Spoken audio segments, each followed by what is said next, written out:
Bom dia a todos. Eu vou falar em inglês, porque há pessoas aqui que só falam, que não percebem português e seria indecoroso, penso eu, pelo menos algumas das apresentações serem em inglês, para que as pessoas não se sintam completamente estranhas. Espero que todos compreendam. After the incredible presentation by Alan, I already felt how ashamed I am being included in the concrete lobby system, so much included, so much living in it and living from it. I think this presentation is like a warning for us to try to live seeing forward to the future, but trying always not to forget the past. And this is something that is really very important. Memory again. And we feel it so much important in architecture. And now we feel it so much important, and it's a surviving problem when we see politically what is happening in the world now. So memory is really something to take care. And that's why I will try to make a fast presentation, and I will start.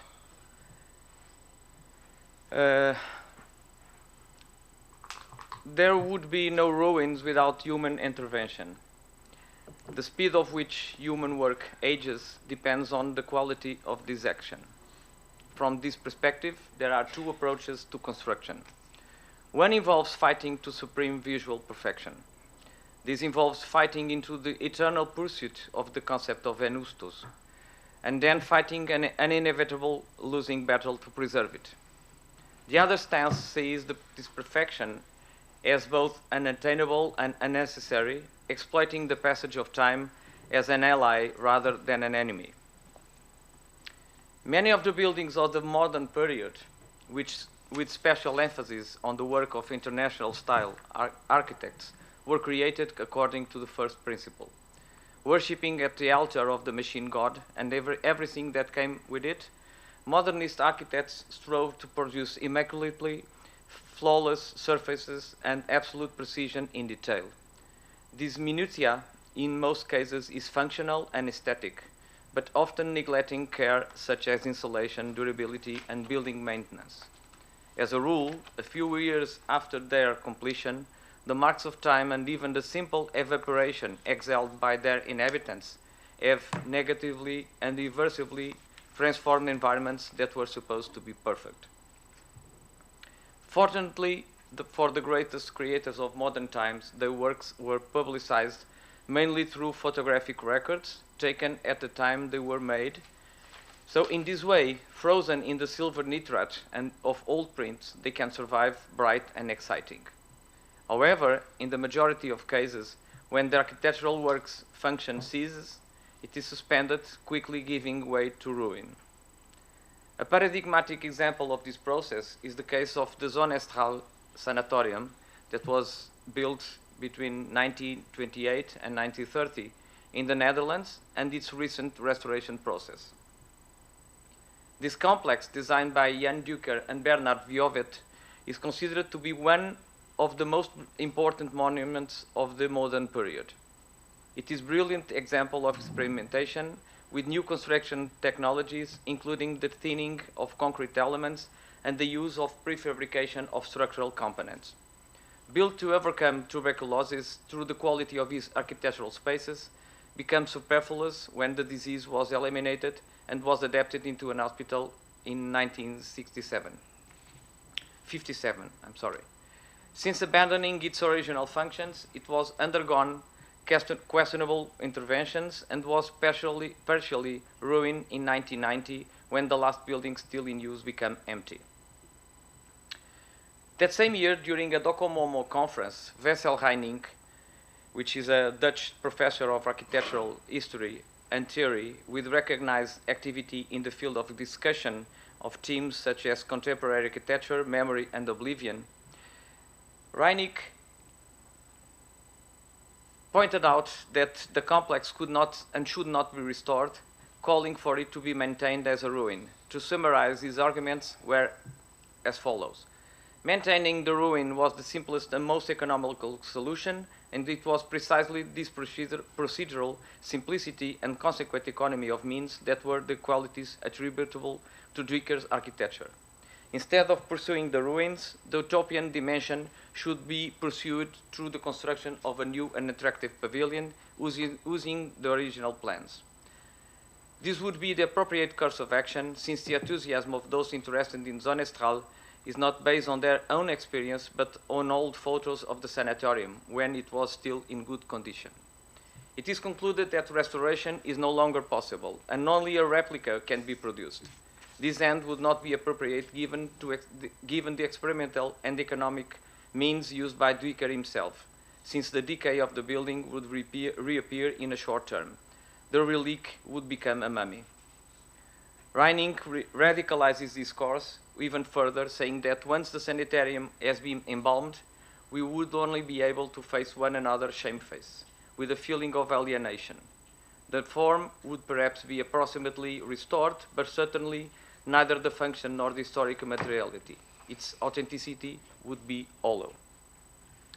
With regard to the future framework of buildings that no longer serve the purposes for which they were designed, it is appropriate to recall the words of Ruskin when he calls for the construction of new buildings rather than alterations or extensions to existing ones.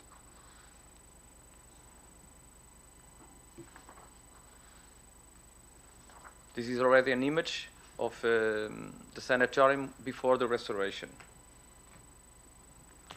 As a result of its aesthetic importance, but also as a symbol of social progress, the hospital complex was intended in a socially innovative way for employees of the private company Amsterdam Diamond Workers Union who were suffering from tuberculosis. The sanatorium was classified as a Dutch national monument and proposed for the UNESCO World Heritage List in 1995. So the paradox of the need to preserve a building until eternity was therefore placed on the table. It's not necessary to point out how interesting it is today to walk through the spaces of the reconstructed sanatorium, like a page from an architectural history book. But in theory, and at a limit, the current restoration process of the main building of the complex could incorporate a gesture of betrayal towards Drucker for two reasons. On one hand, it is well known that the author envisaged the sanitarium buildings for a technical life of short cycle, since the disease was expected to be cured within approximately 30 years, which ended up happening. On the other hand, Drucker, as a modernist, was an outspoken opponent of the defense and safeguarding of the past. The cultural importance of Zone Estral and the architectural beauty of the original building, based on the modernist conception in which speciality prevails over materiality, influenced the principles of the new intervention to partially extinguish the subsequent interventions and to introduce an in-depth rehabilitation action that extends to all levels of the action. From the recovery of the degraded concrete and its coverings to the careful introduction of new leaded glass, specially manufactured in Russia, enabling the transparency necessary to once again enjoy the interior-exterior relationship designed by Drucker. The result of the work in Zone Estral is a phenomenon of repristination, abolishing the time lapse between the completion of the work and the present day. Would this attitude have been more effective in evoking the sanitarium's primitive state than preserving it in the form of historical ruin? Authenticity has clearly been destroyed by superimposing and forcing the supremacy of a new constructive reality that is not authentic to the original in an attempt to force the re-establishment of the potential unity of the work. This despite the enormous financial work, research, and above all, a committed determination to realize a serious restoration of the work. We are therefore faced with the inevitability of the advance of time over the works built by man. As Simmel confided, the decaying ruin diminishes our guilt for the violation of nature. In their decline, stones and wood, mistreated by human beings, return to their spontaneous state. It is therefore natural for architects to take this undeniable principle into account, designing and constructing new buildings with the aim of guaranteeing their durability. Also historical are the cases in which the client wishes to be immortalized with the building, valuing those substances that best guarantee eternal longevity. The inscription on the stone of the Pyramid of Cheops said, "Man is afraid of time, but time is afraid of pyramids." As emphasized here, the paradigm of eternity does not stand the test of time. Even the god kings perished before the inevitability of the aging of all substances. The emphasis then shifts to the question of the immortality of matter itself. As our states, matter does not decay, at most it changes its state. Nature and human works appear to be mortal, but in fact they merely change their forms. Nowadays, research and debates on materials show the nuances of each individual ideology, involving progress or regressive tendencies, dragging the paradox of reading materials and the sensations they provoke. Each new material that emerges in the construction field represents an explosion of activity and innovation towards optimizing the quality of the buildings.